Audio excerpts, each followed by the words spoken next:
Chapter 3 memory के मशहूर मामले। आप मेमोरी के विकास की महान सीमाओं को जान सके इसलिए यहाँ अतीत और वर्तमान के कुछ मशहूर किस्सों का वर्णन किया गया है। यह असाधारण है और इनकी दैनिक जीवन में ज़रूरत नहीं पड़ेगी। इसका वर्णन सिर्फ इसलिए किया गया है ताकि आप जान सके कि इसका कितना विकास संभव है।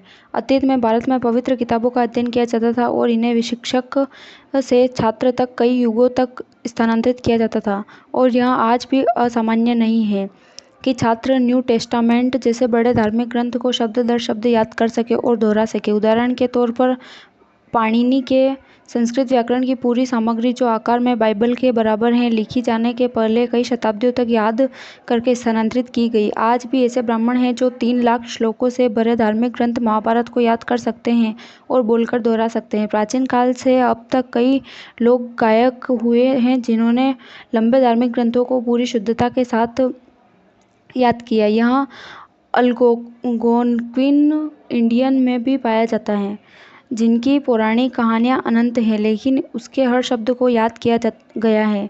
कई लोगों ने बाइबल को पूरा या अंशतः याद कर लिया है और वे पूरे ग्रंथ से किसी भी दोहे या अध्याय को याद करके सुना सकते हैं। यह कहा जाता है कि प्राचीन योद्धा राजा मिथ्रिडेट्स अपनी महान सेना के हर सिपाही को नाम से जानता था और 21 भाषाओं में धारा प्रवाह बात कर लेता था।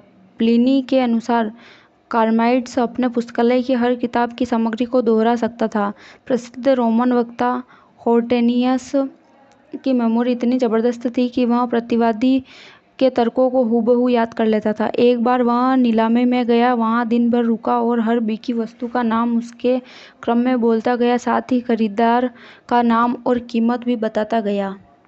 सेनेका के बारे में कहा जाता है कि वह हजारों नाम याद कर लेता था और उन्हें उसी क्रम में सुनाता था जिसमें वे उसे दिए गए थे और उसके बाद उन्हें उल्टे क्रम में भी सुनाता था। यह कहा जाता है कि कैल्डियंस ने हिब्रू ग्रंथों को बर्बाद किया तो हिब्रू पुजारी एस्दरास ने उन्हें याद करके बचा लिया और बाद में पेश किया। कुछ मुसलमान विद्वान कुरान के हर शब्द को दोहरा सकते हैं। बेन जॉनसन जो कि अंग्रेज कवि हैं के बारे में कहा जाता है कि वे अपने सारे लेखन को बड़े आराम से मेमोरी से दोहरा सकते हैं। महान मेमोरी सिर्फ प्रसिद्ध लोगों तक सीमित नहीं थी। रूस की एक किसान फेडोसोवा 25,000 से भी ज़्यादा कविताएं, लोकगीत, कहानियां, परी कहानियां, युद्ध की कहानियां आदि सुना सकती थी और वह भी 70 वर्ष की आयु में। ब्लाइंड ग्लिक नाम का बूढ़ा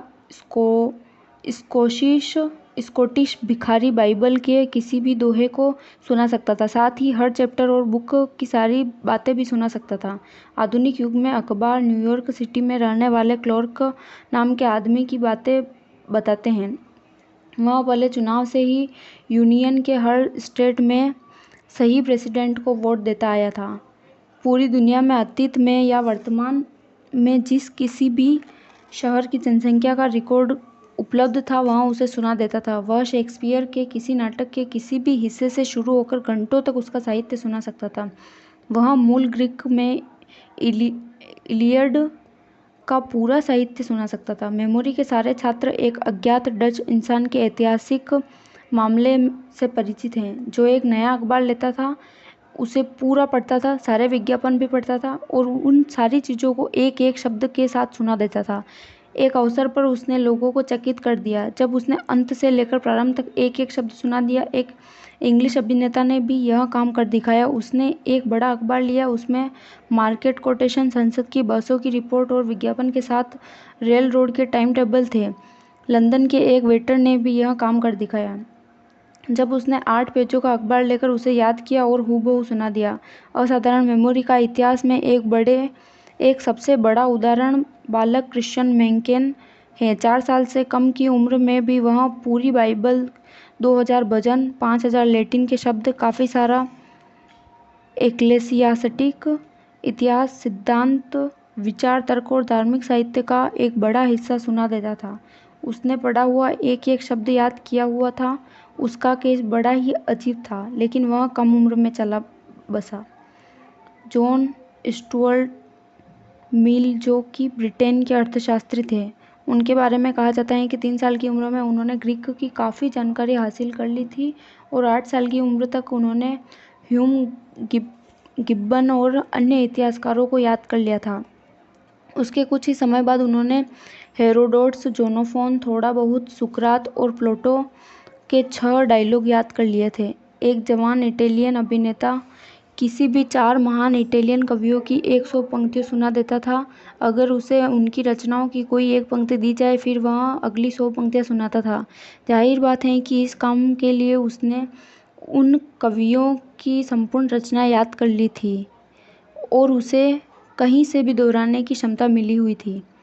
दोनों ही क्षमताएं एक से बढ़कर एक थी। ऐसे कई प्रिंटरों के कई मामले मिले हैं जो उन किताबों का एक एक शब्द सुना देते हैं जिन्हें उन्हें टाइप सेट करना होता था। एक ब्रिटिश क्लर्जीमैन के बारे में कहा जाता है कि वह एक लंबी लंदन की सड़क से गुजरता था। सड़क के दोनों ओर लगे साइनबोर्ड पढ़ता था, फिर उन पर लिखी चीज़ों को सिलसिलेवार ढंग से सुना देता था और उसके पास उन्हें उल्टे क्रम में भी सुनाने का हुनर था। ऐसे कई लोगों के मामले रिकॉर्ड में हैं जिन्होंने सभ्यता की हर भाषा के शब्द याद कर लिए थे और साथ ही उन्हें कई भाषाओं की जानकारी थी। एक प्रसिद्ध इतिहासकार एक सरकारी ऑफिस में काम करता था जिसके रिकॉर्ड बर्बाद हो गए थे। उसने तब बुक ऑफ रिकॉर्ड्स की सारी सामग्री को अपनी मेमोरी की सहायता से दोबारा लिखवाया। असाग्रे नाम का जीव विज्ञानी 10,000 पौधों के नाम जानता था। मिल्टन के शब्दकोश में 20,000 शब्द थे और शेक्सपियर को 25,000 शब्द याद थे। फ्लोरेंस के लाइब्रेरियन मग्लियाबेगी को अपनी बड़ी लाइब्रेरी की हर किताब की जगह पता थी और साथ ही अन्य बड़ी लाइब्रेरियों की किताबों की पूरी लिस्ट भी याद थी। उसने एक बार दावा किया कि वहाँ कई विषयों की कई भाषाओं में 5 लाख से भी ज़्यादा किताबों के नाम सुना सकता है। जीवन के हर क्षेत्र में ऐसे कई लोग मिल जाते हैं जिन्होंने अपने व्यवसाय की दिशा में काफ़ी विकसित मेमोरी पाई थी। लाइब्रेरियन के पास ऐसी विशिष्ट क्षमता होती है। निर्माण के क्षेत्र में ऐसे कई कुशल कारीगर मिलते हैं जिन्हें किसी खास सामान के निर्माण में इस्तेमाल होने वाले छोटे छोटे पुर्जों की जानकारी होती है। ऐसे कई बैंक ऑफिसर मिलते हैं जिन्हें नामों और चेहरों की जानकारी होती है। कई वकील किसी केस में जजों की कई बात तो सालों बाद भी सुना देते हैं। दैनिक कार्यों में मेमोरी के सबसे अच्छे उदाहरण अक्सर थिएटर के कामों में मिल जाते हैं। कुछ मामलों में कई स्टॉक कंपनियों के सदस्य सिर्फ उस समय के नाटक की नहीं बल्कि अगले और अगले के अगले नाटकों की पंक्तियाँ भी सुना देते हैं। रेपर्टोयर कंपनियों के अभिनेता दर्जन से भी ज़्यादा नाटकों में लेटर परफेक्ट होते हैं, जो एक बहुत बड़ा काम है, पर इस पर कोई ध्यान नहीं देता।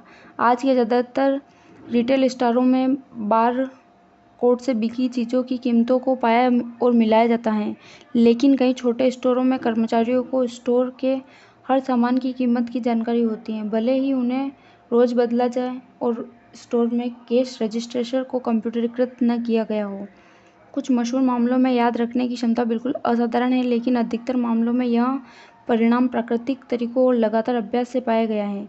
यह आश्चर्यजनक मेमोरी किसी भी इंसान द्वारा पाई जा सकती है, अगर वह धीरज रखने, समय और श्रम लगाने को तैयार हो, और यह बात इस विषय के सभी छात्र मानते हैं। यह उपहार नहीं है, बल्कि ऐसी चीज़ है जो वैज्ञानिक तरीकों से कोशिश और परिश्रम से पाई जा सकती है।